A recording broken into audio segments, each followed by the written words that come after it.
heart of Texas, this is Punk Brats, a podcast focused on the lives and experiences of our military brats. We didn't serve, we got served. Now here are your Punk Brats, Rose and Lisa. Hey, Lisa. Hey, Rose. Oh my gosh, it's been a while. Yeah, it has been. Hey, everybody. Welcome to another episode of Punk Brats. It's been a while, Rose. Yeah, you guys have to understand it's holiday time, and boy, do we get busy, huh? What have you been up to? Well, I've actually been up to quite a bit. 2 years ago, we were speaking to you at this time, and you just returned from your trip to Europe. Well, this is my turn. Yeah. I just got back from Germany and the Netherlands. Yeah. It was a lot of fun. It was a whirlwind trip. We got a lot done in 7 days. Now, who went and where'd you go? So, Craig, my husband, most of y'all know, he's in a band called Cold as Life, and they were playing a festival called the Revolution Calling Festival in Eindhoven, the Netherlands. Mm-hmm. And we went there to go support him and took the kids. It was their first trip to Europe, but we actually retraced our childhood, Lisa. So we took them to Rheinberg, took them all around Dusseldorf, went to the heavy metal bars in the Altstadt, took them to Holland. We went to Amsterdam. Pause right there.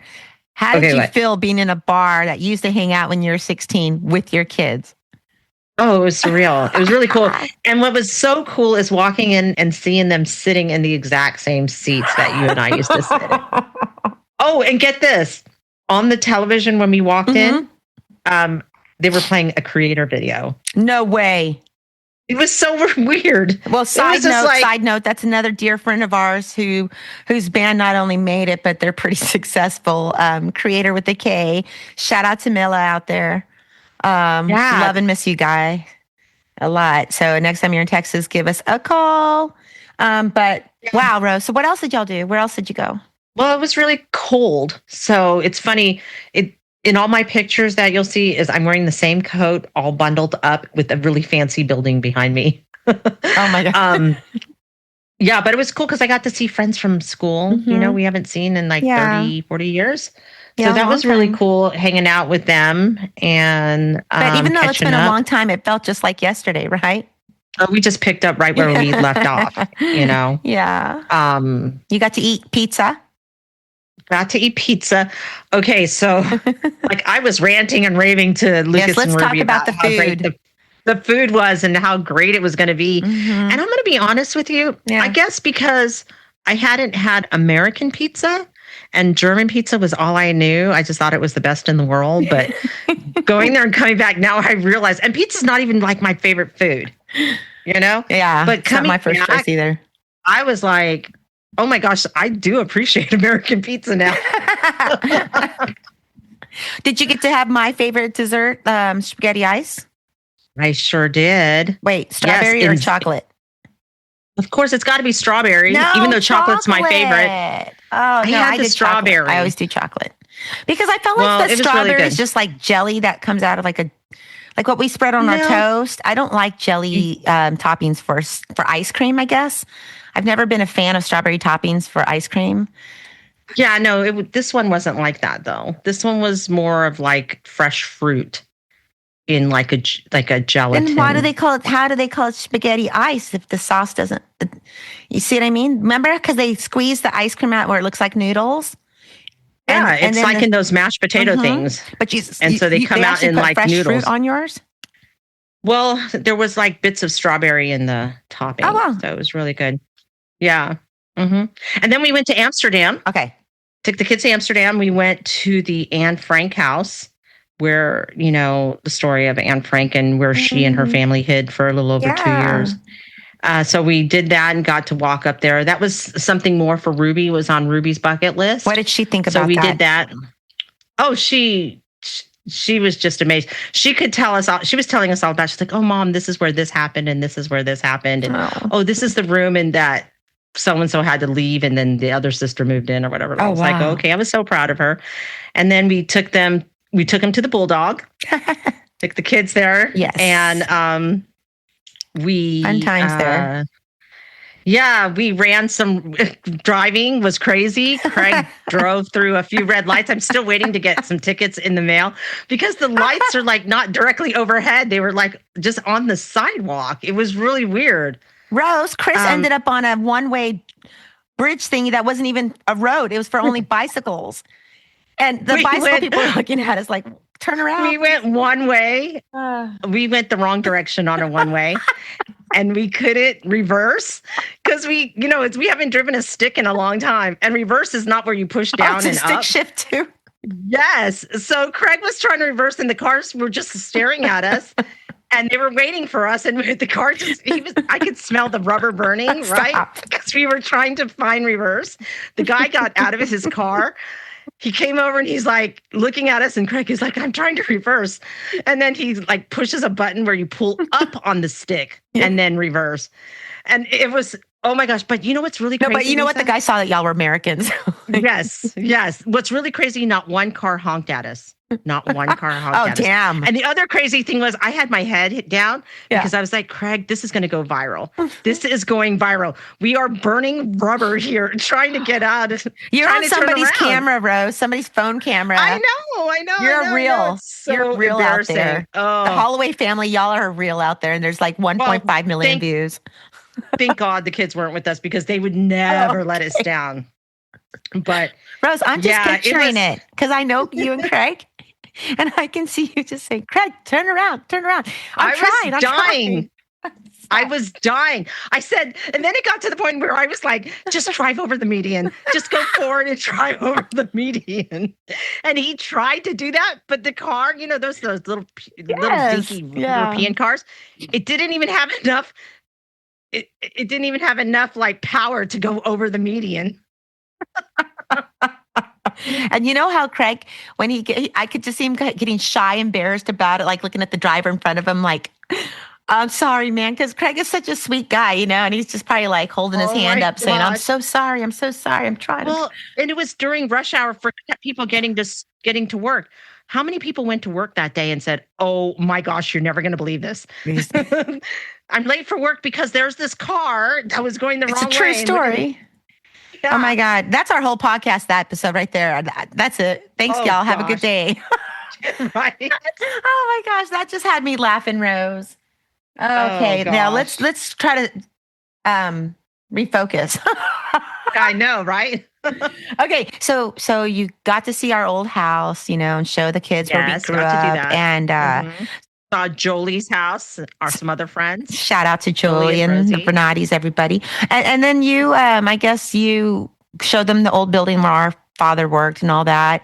And you mentioned to me that you actually, they blew it up. It's gone. It's demolished. Yeah.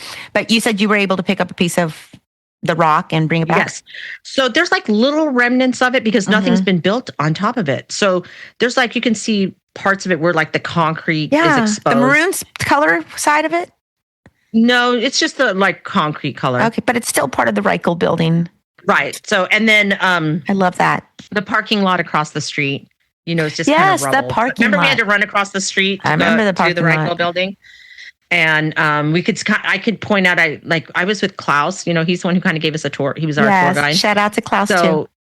Yes, he was a guard at the Reichel building. Mm-hmm. So we saw like the motor pool area and where the MPs were, and like all these different things. And he told us some stories. So the kids were really impressed. I could see like, it really wasn't their thing, but they were really, really good about letting me go down memory lane. I'm happy. And experiencing. You know what? I'm glad my nephew and niece could see that. I hope one day we can take Caitlin and Summer, but I'm really happy that Ruby and Lucas, because now as their aunt, when I talk to them about my years of growing up, because I'd like to share a story or two with them, they're going to know. And especially when I talk about the Papadoo. And also we rode the trams, and I said, well, for old time's sake, we're not going to buy a ticket. Stop it. We didn't buy a ticket. Y'all are so savage. Oh my gosh. Listen to you. Oh, Rose. Oh gosh. It was so much fun. We were just like, okay. Well, I could talk all day about your European vacation. It sounds like that's what it was. Fun. because I pictured Chevy Chase, that movie, European Vacation. I picture you and Craig. We had that moment. That's what I'm saying. Y'all had your European vacation. But speaking of European friends, we have Brat Gentile coming up. Brat, oh my gosh, I'm so excited because Rose, did you see his background and what all he's done? Yeah. Oh my gosh. I mean, he starred in one of my most favorite comedies, Rose, We Are the Millers. Mm-hmm. Okay. We Are the Millers. Guys, if you've not seen We Are the Millers, I'm sorry, but my sense of humor, that's just the type of sense of humor I have. That movie had me rolling, and I could watch that comedy all, like, numerous times.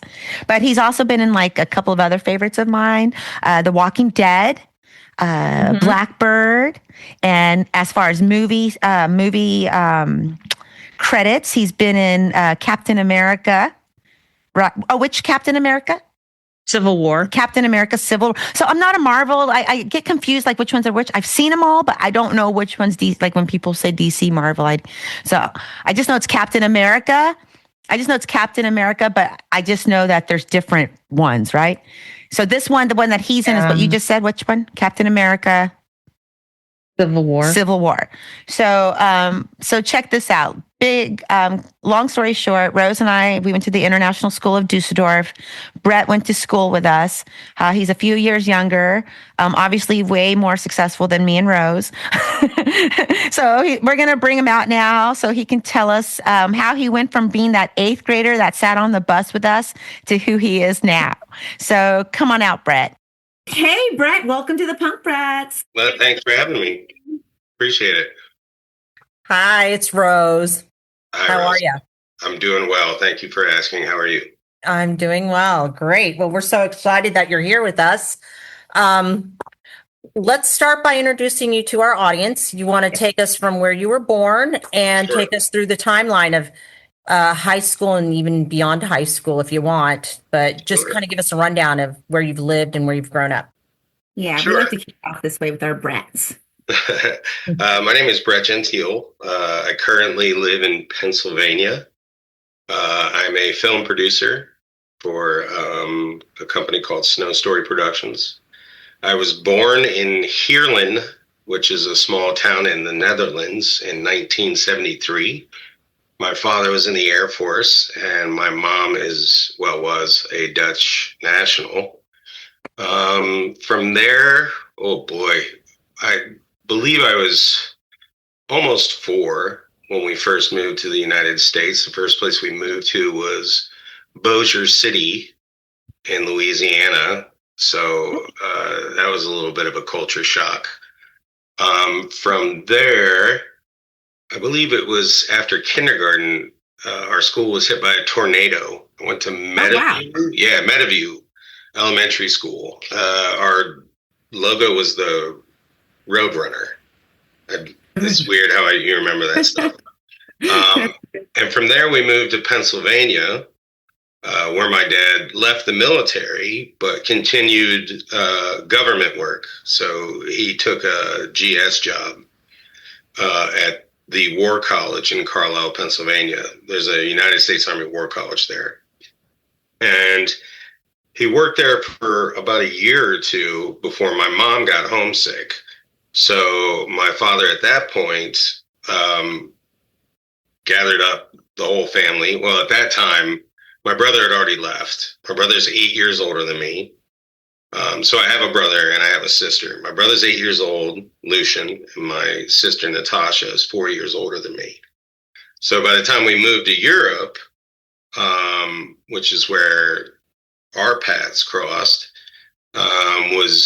we moved to a small town in Germany called Xanten, which was in the middle of nowhere. Right. And my dad was working in a place called Rheinberg, Germany, which was about 45 minutes from Xanten.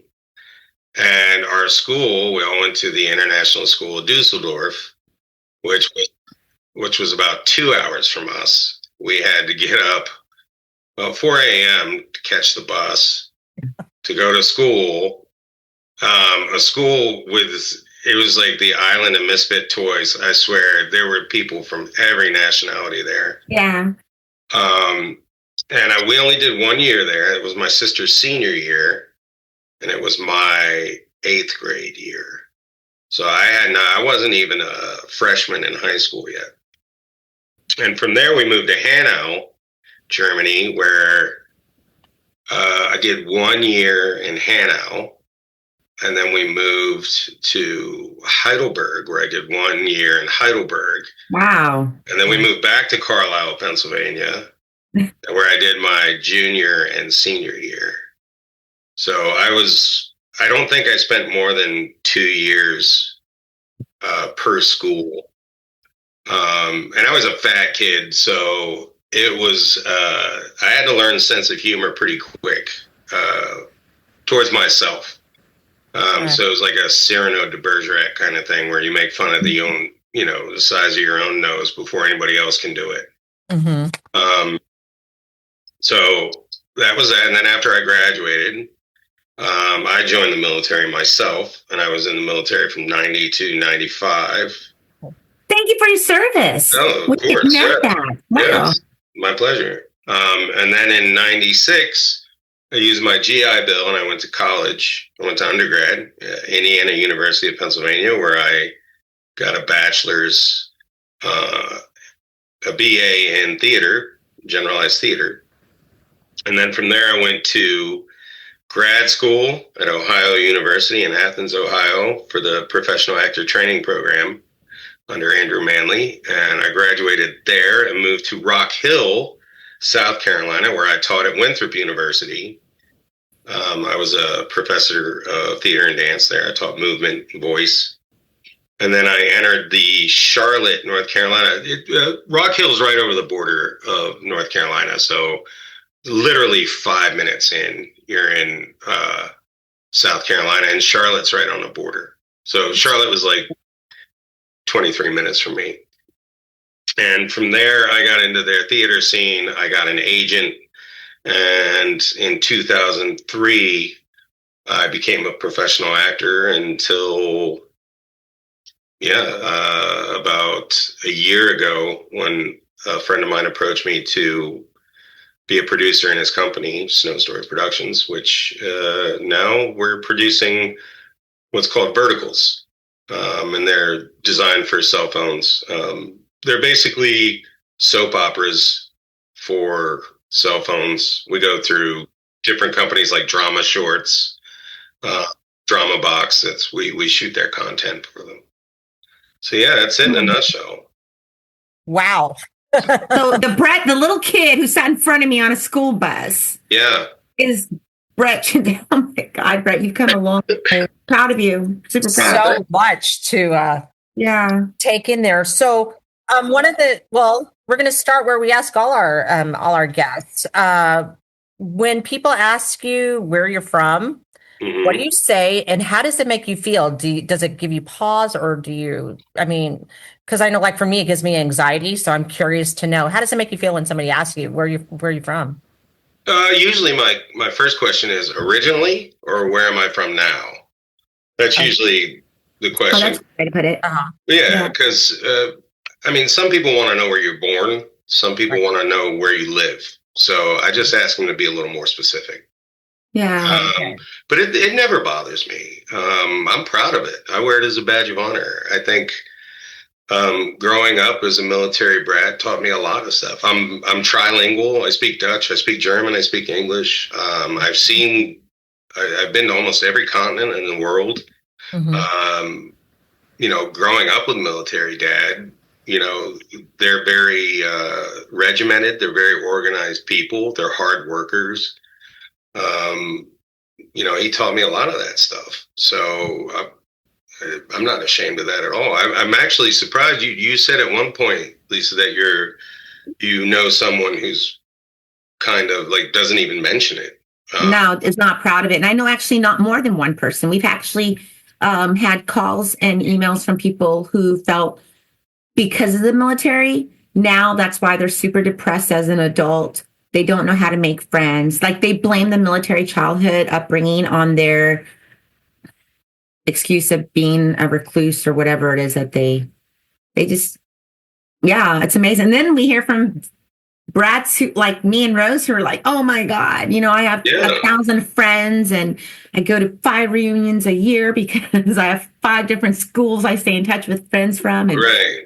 Well, it's helped me in my career, that's for sure. Because I think as a military brat, you have to be able to adapt very quickly. Like you got to be able to adapt to any environment. And when you move, like I did all the time, it's a new school. Kids are assholes to each other, absolute assholes. You can imagine going freshman, sophomore year, 2 different schools, being completely overweight. You are going to get trashed unless you can do it better. Right. So that adaptability served me as an actor for 20 years. Every agent, everybody I ever worked with called me the chameleon or a chameleon because I could assume any role, any dialectical I could pick up. I've gotten roles in films. I ended up doing Captain America's Civil War because I spoke German. That's why I got that role. That's awesome. So, these are things that have helped me in life, not.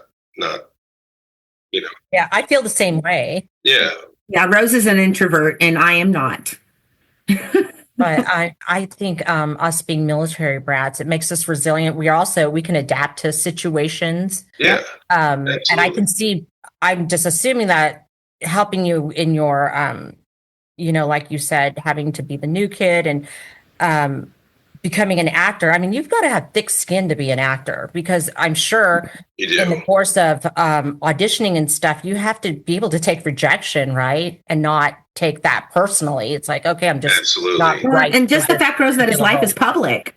Just the fact that your life is public. Like you're on Wikipedia, Google, like everything. And I don't look at my yearbook. I opened my yearbook and there's Brat, and now I type in his name on the computer and it's like, whoa. Like the guy has, your life is not private any longer now that you're a famous person. Which is odd because I like privacy. That's what I was going to ask you. So what is you talked about your personality. Like, what are you like at home when you're not acting? I'm a homebody. For sure. I spend a lot of time. Right now, my house is in complete disorder because I'm putting new floor down. I work on my house a lot. I have a lot of hobbies. I like woodworking. I have 2 dogs. But when I'm not working, basically I'm alone. I just I decompress a lot on my own. I'm single by choice. But you probably travel a lot, right? Yeah, well, I work mostly out of Charlotte, so I'm here in my office at home. And believe me, my executive producer, my boss, he's always trying to get me to move back down to Charlotte, and I'm like, no, I don't want to live down there. I'll work down there, but I don't want to live down there. So I'll commute back and forth once we get into production. So we usually shoot in a 7-day.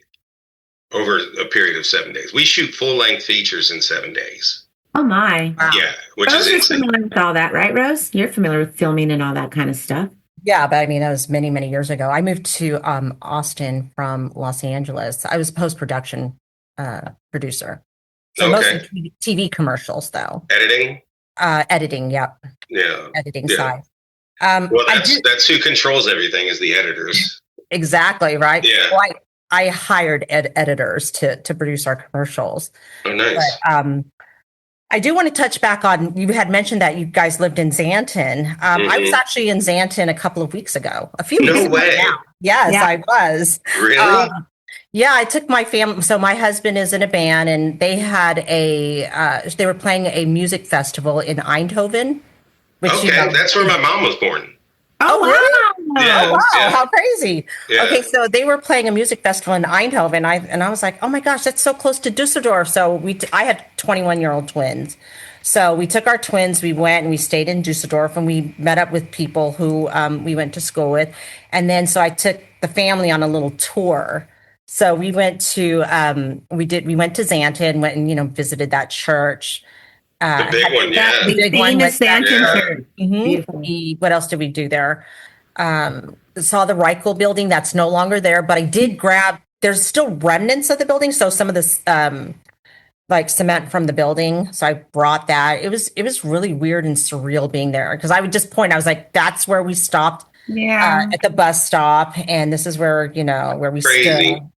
And yeah. You remember crossing the highway to get into the Reichel building when you parked across the street? Oh, yeah. And then catching our bus at the very, very end. Mm-hmm. Yeah.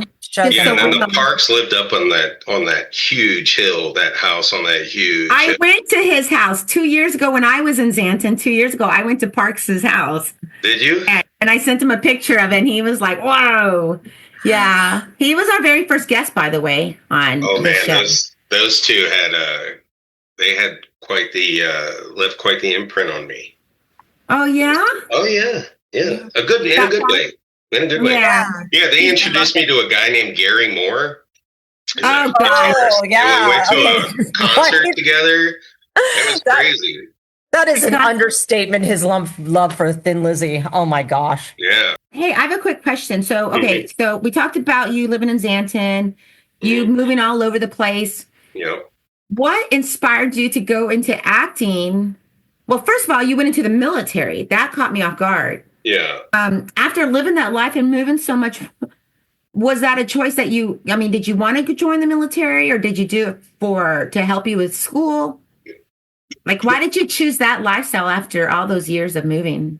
My dad being ex-military basically had one rule when you graduated high school, which is, you don't have to, basically it's like a bar, right? You don't have to go home, but you can't stay here. Mm-hmm. Like as soon as you graduated, you were going somewhere. You weren't living in the house anymore. This is why all of us joined the military. I think it was his way of basically saying, I think he was of the belief that everybody should do a tour in the military. It teaches you discipline. It teaches you, various things in life that just civilian life doesn't teach you. So that's basically why I joined. The same reason my sister and my brother joined. All three of you. I knew Natasha. Yeah. That's amazing that all three of you guys serve. That's just. Yeah, everybody. Yeah. My brother was that's a dude you should talk to. That's his career. Wow. We should, Rose. We've spoken to two of the three kids. I know. Yeah. We'll just make it a trifecta here. Yeah, his story is absolutely phenomenal. I mean, he ran all Army. Oh, wow. Yeah, he was a helicopter pilot. Where was he when you guys were living in Germany? When we knew you guys, he, I guess, was already stateside. Yeah, like I said, he was 8 years older. Yeah, that's young. Yeah, he left when I was 9, 10. Mm-hmm. Yeah, that's like us. We have a younger sister who's 7 years younger than me, 9 years younger than Rose. And some people are like, you had a little sister in Germany? And we're like, yes. But remember, only from 8th grade on, you came to ISD. If you were in elementary or 7th grade and younger, there was a Dodd school in Calcar, right, Rose? Moors. Oh, Moors. Oh, Moors. Yeah, Moors. Am I saying that right? Moors. So.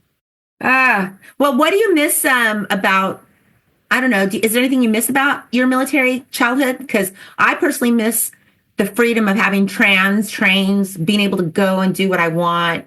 And not what I want, but you know what I mean? Like the freedom, there's more freedom for a military American kid overseas than there is stateside. Right. Yeah. No. What do you miss the most?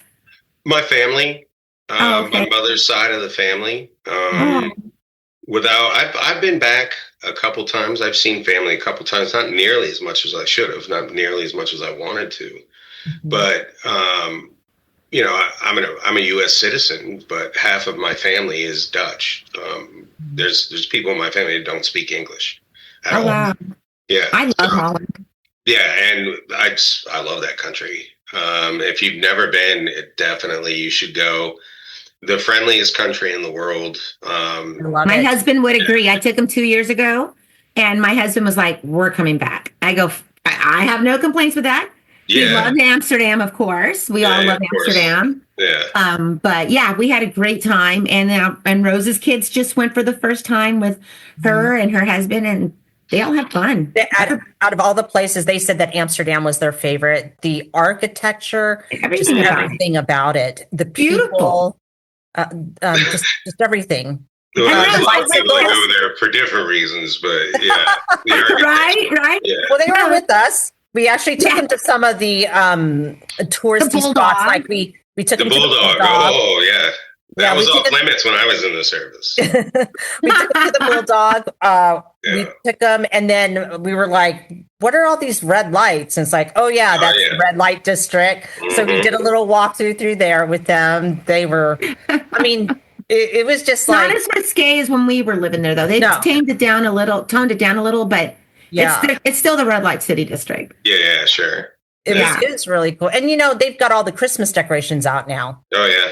So it was just amazing. The most important thing is we introduced our family to Diebel's Alt. Our families all loved it. But the Chris is when he got his Diebel's Alt in the bar at Xanten, he had his first Diebel's Alt in Xanten. The glass, what is it, Rose? 6 ounces? What does the German glass of beer come in? I don't know, but they're very small.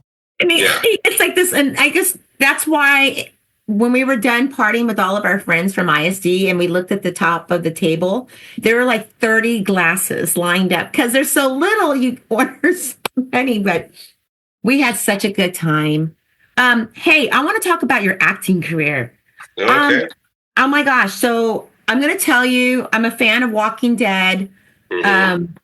I didn't even know you were on it. I was watching it and then I was like telling my husband, oh my God, I know him. I knew you were acting though, but I didn't know you were on it because I'm not just going to Google. You weren't advertised as like the top villain.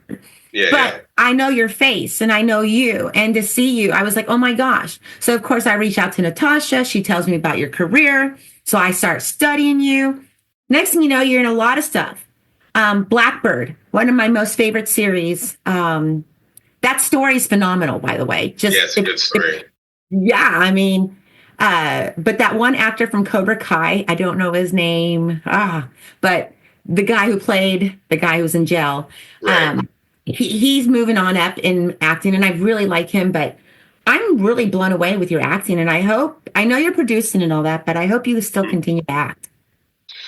Well, it's more or less now it's, I do direct bookings. I don't audition as much anymore, so I think I've been doing it long enough where I have, my network is big enough to where if someone wants me to come do something, all they have to do is call me, call my agent, I'll go do it. I don't really audition that much anymore. Yeah. The industry has changed somewhat from when I started. I mean, when I started acting, we were still shooting on film. Oh, yeah. Okay. So it wasn't all digital. And you actually had to go to an audition. So I had to drive 4 or 5 hours away just to go stand in front of people and audition. Mm-hmm. They don't do that anymore. It's all self-tape. So you grab a friend and you film it yourself, you edit it yourself, you send it in. There's a lot of politics in the industry now that I don't want to get into. Like, I don't want any part of that. If I'm there to act, I'm there to do a job. Yeah. Tell a story. That's what I'm there for. Yeah, absolutely. And I don't. The world is just so crazy now, where you can get in trouble for having an opinion, no matter what it is. I know everybody's getting canceled for saying the wrong thing. And speaking of that, let's talk about what just happened. I mean, the fact that we had the opportunity to speak to you, and you're in this Hollywood industry. Rose and I got that the news that Rob Reiner was shot and killed, or not shot and killed. He was stabbed by his son. Have you ever had the opportunity to meet Rob Reiner or he executive produced a show I was on. We only had one season of it. It was called Surface. It was a long time ago. It was 2000, maybe 5 or 6. Yeah. I never got to meet him, but I've always appreciated his work. Phenomenal. I mean, When Harry Met Sally. Oh yeah. Stand By Me. They Stand By Me. Final Tap. Yeah, no,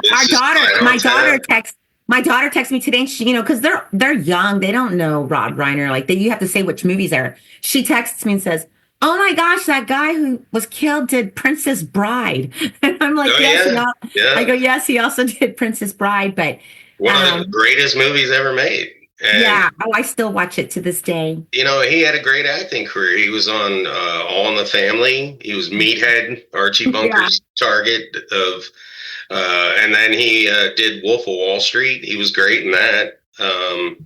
Yeah, I just think that's tragic. I think that happens every day. It's just the fact that who he was, Right.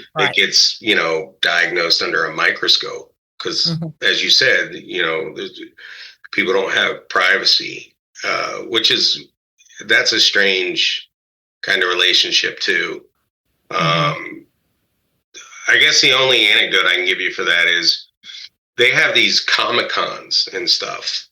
Love it. Where, yeah, and they'll pay actors from like The Walking Dead to go to these cons and sit at a table, and they'll pay you $5-10 grand to go do this.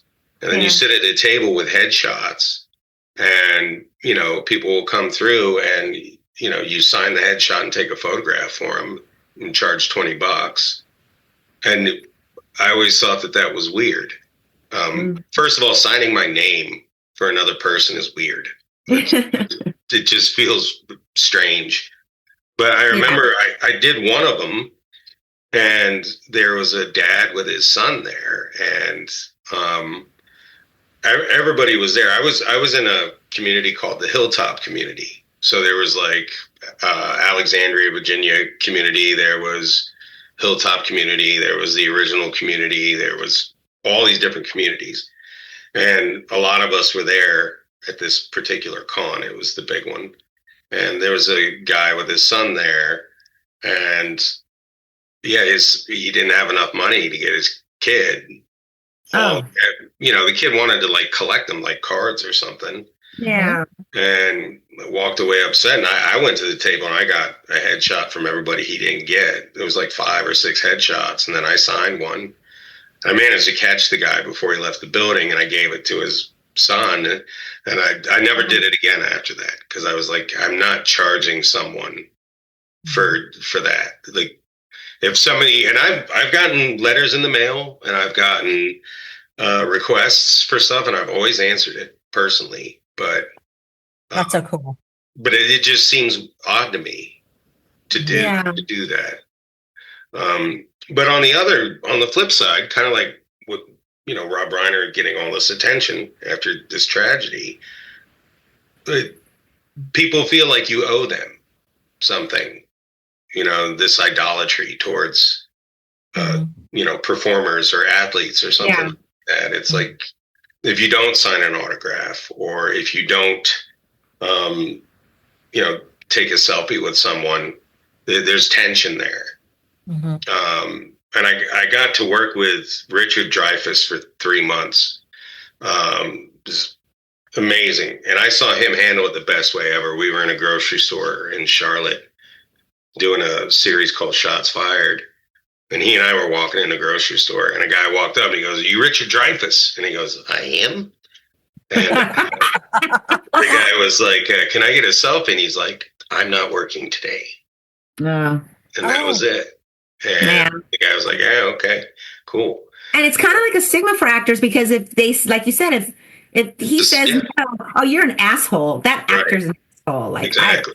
A dick to me. Yeah. Okay. I've been approached a couple of times, and it doesn't happen often. But if it does happen, I usually tell the person, I'm like, "No, I get that all the time. That's not who I am. I'm not Brat Gentile. I get that all the time, though." What's your most favorite set you've ever worked on, and favorite actor you've worked with, actor and actress from both? Yeah, man, that's a loaded question. It really is. What's your favorite? Yeah, well, one answer. I've never worked with someone that was a diva or anything like that ever. These people, if you treat them human, they respond in kind. You know, Andrew Lincoln, who played Rick on The Walking Dead, is probably one of the most generous intelligent, loving actors I've ever met. Like my first day on set, he gave me a hug. My first day on set was his birthday. It was September 14th. And I know this because my birthday is September 15th. Okay. So he was a day older than me. And this guy, he knew everybody's name. It didn't matter if you were a PA, didn't matter. He knew your name and he knew something about you. So if somebody walked by, hey, Jay, how you doing? How's the dog? How's Spot doing? Everything. Mm-hmm. And the day we showed up on set, he gave me a hug and he said, welcome to the family. And on his birthday, the 14th, he ordered a crepe truck. So a truck came in and it made crepes and everybody on set could go for 2 hours and get crepes and stuff like that. And then the next day I was on set and everybody came up to me and they were like, thank you so much. I'm like, okay, yeah, sure. What for? Andrew ordered a coffee truck in my name. Oh, wow. Yeah. Wow. He told everybody that I paid for it, which I did not. So Andrew Lincoln is probably... Shout out to Andrew Lincoln. Yeah. You know, if amazing. I could hang out, I wanted to always have one day to hang out with Michonne and Daryl. For some reason, I feel like I would have a good time hanging out those two.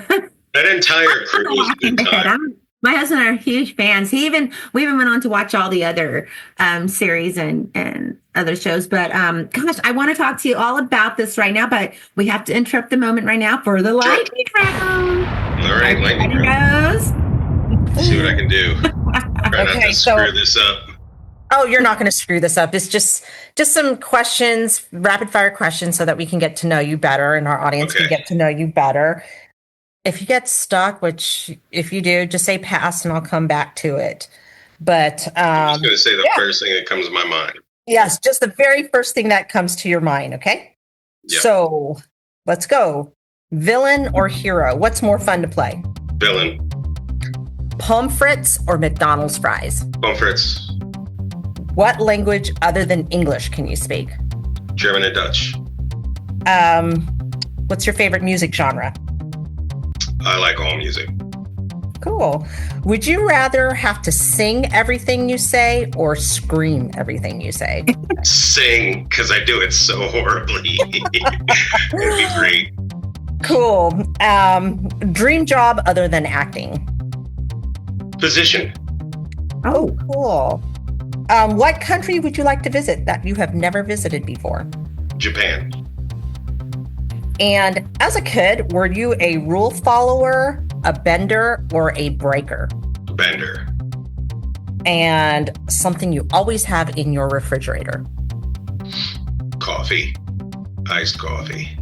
Thank you so much for playing along. Thank you. There we go. That was easy. Yay! That's probably one of the fastest ones because we always try to tell our guests like quick don't think about it too much. They try to give explanations and I'm stuff. great at not thinking.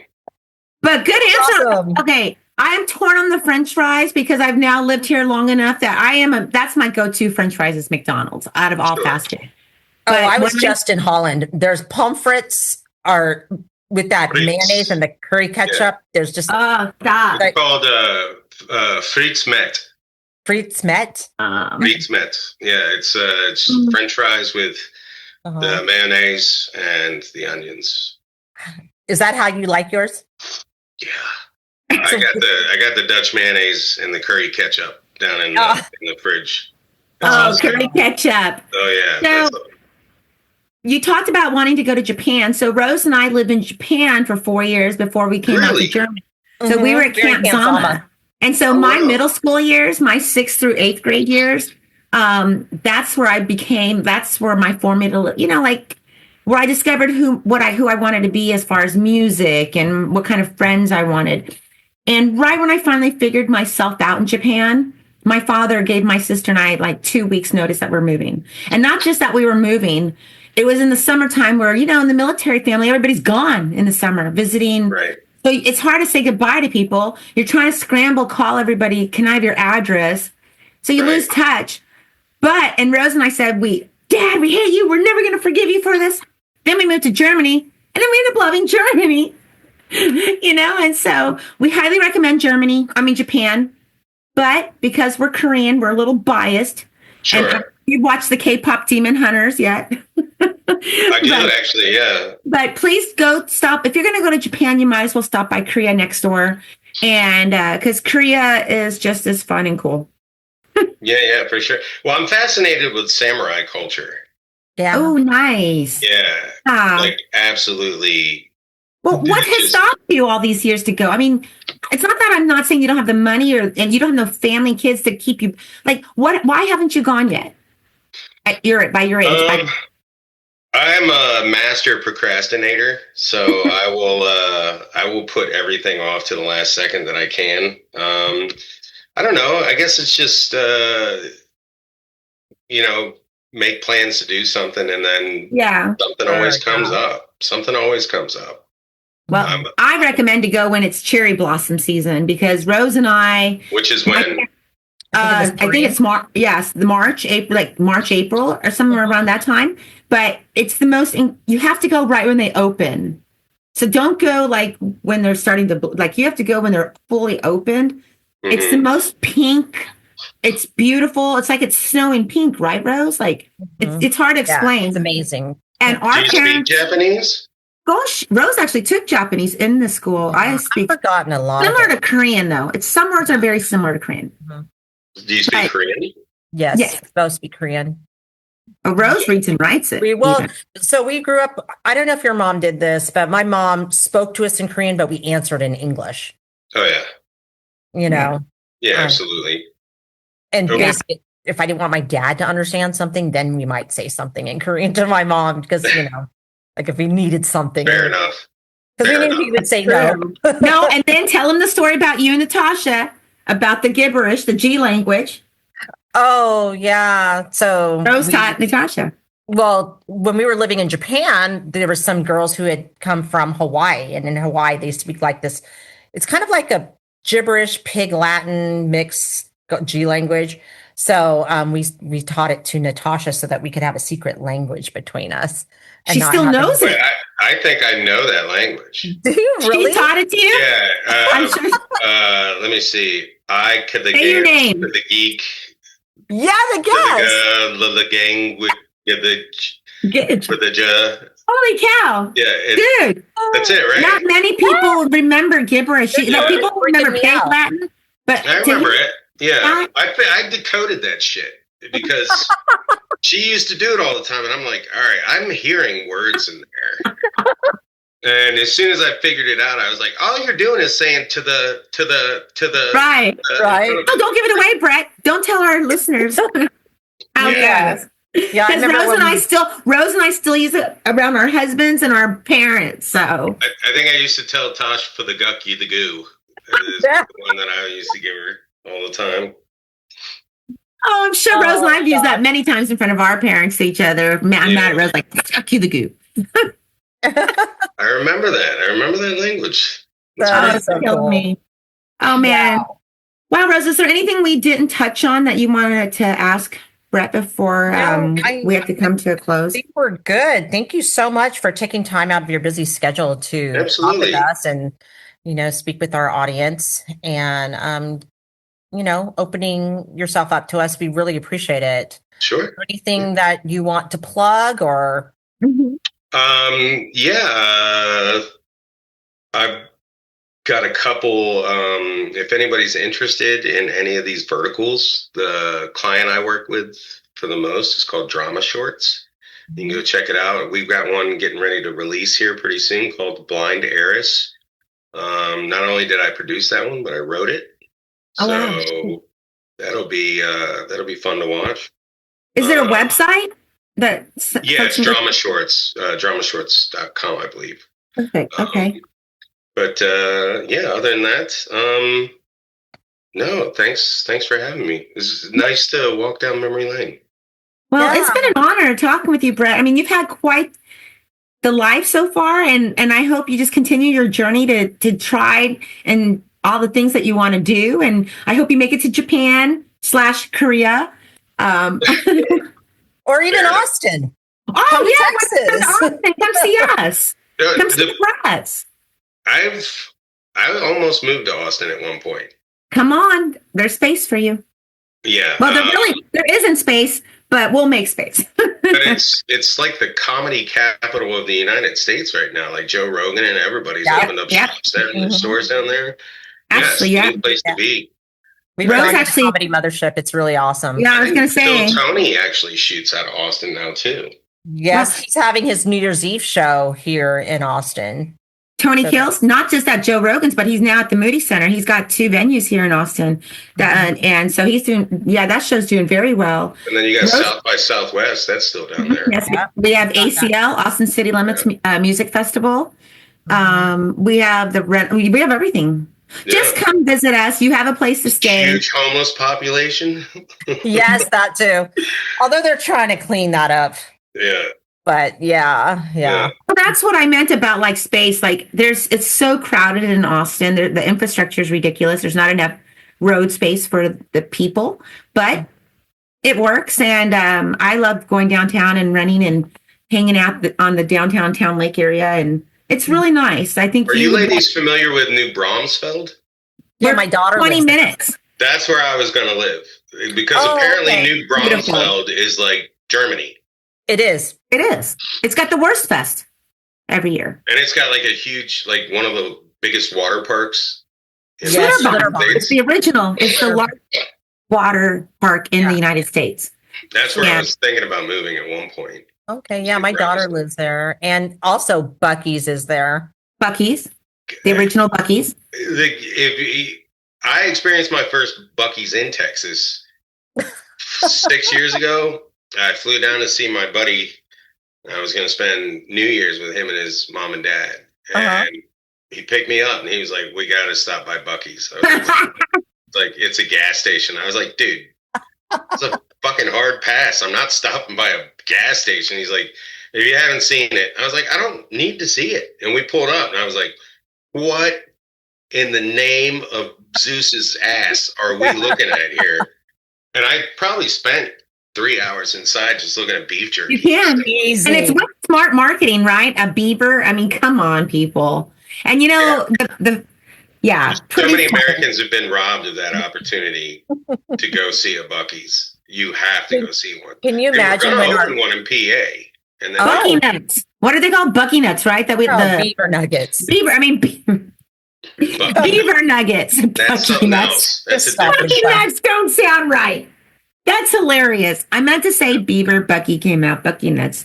But, well, yeah, on that note.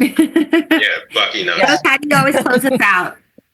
Okay, so we never say goodbye to our guests as military brats. We always say see you later. So see you later, Brett. See you later, Brett.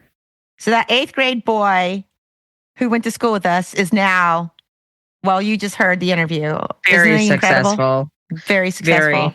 Very proud of him. And just still moving on up, and looking forward to seeing many more of his projects. So, Brett, thank you so much for taking the time out of your busy Hollywood life to share your stories with Rose and Lisa, the punk brats, and we're really grateful. So, thank you. So, Rose, we got to close out. This is the season closer, right? Season 3. I know. We're getting ready for the holidays, so that means that we're closing out, and we're gonna be back soon, early next year. Some new Tell episodes. everybody what to look forward to though in April, so they can at least save the date. Oh, so in April, Lisa and I and our producer Chris, Monkey Boo Productions, we have been invited back to the White House, or actually back to the Capitol by the Stars and Stripes, to participate in April, which is Month of the Military Child. Yeah. So we'll be going there. We're going to be pretty much lobbying on behalf of military brats, and also with our parent company, Hats Off for Veterans, to just get our organization out there and promote ourselves. And if you guys are in the DC area and you want to come hang out or meet us or anything, get in touch with us. And if you have any good recommendations for restaurants, even anything.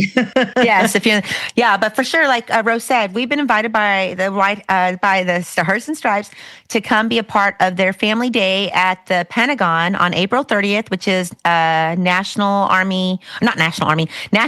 Military Brat Day. Hey, I'm an Army brat, so I default to Army all the time, okay? But National Military Brat Day is officially celebrated on April 30th, although we have the whole month. And so that's the day that the Stars and Stripes and the Punk Brats are asking all military brats of all ages to show up. Go to the Stars and Stripes website to stay in touch and learn more about their events. But it's coming out. More information is coming out early in the year, and listen to the Punk Brats for our updates. And Rose, I'm excited about going back, seeing Corey and Max and all those folks and the team at Stars and Stripes. Yep. So, okay. Well, we got to come to a close soon. So if y'all want to share a story with us, there's always a call at the end of our episode. So don't go too quickly to hit stop. Listen to our callers, but we want to hear from you too. Our number is 512-254-5989. Our website is www.punkbrats.com. We're on social media, TikTok, Facebook, and Instagram. Just type in Punk Brats and you'll find us. And email us at info@punkbrats.com.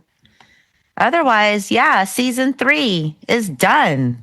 Over. Finito. And with that, we always end all our shows with a see you later. So, Lisa, I will see you later. I'll see you later, Rose. Hi, my name is Kayla, and I am a big fan of yours from Tennessee. I wanted to know if there were any base traditions that felt normal to you guys, but maybe seemed weird to civilians. Can't wait to tune in. Thanks. Bye.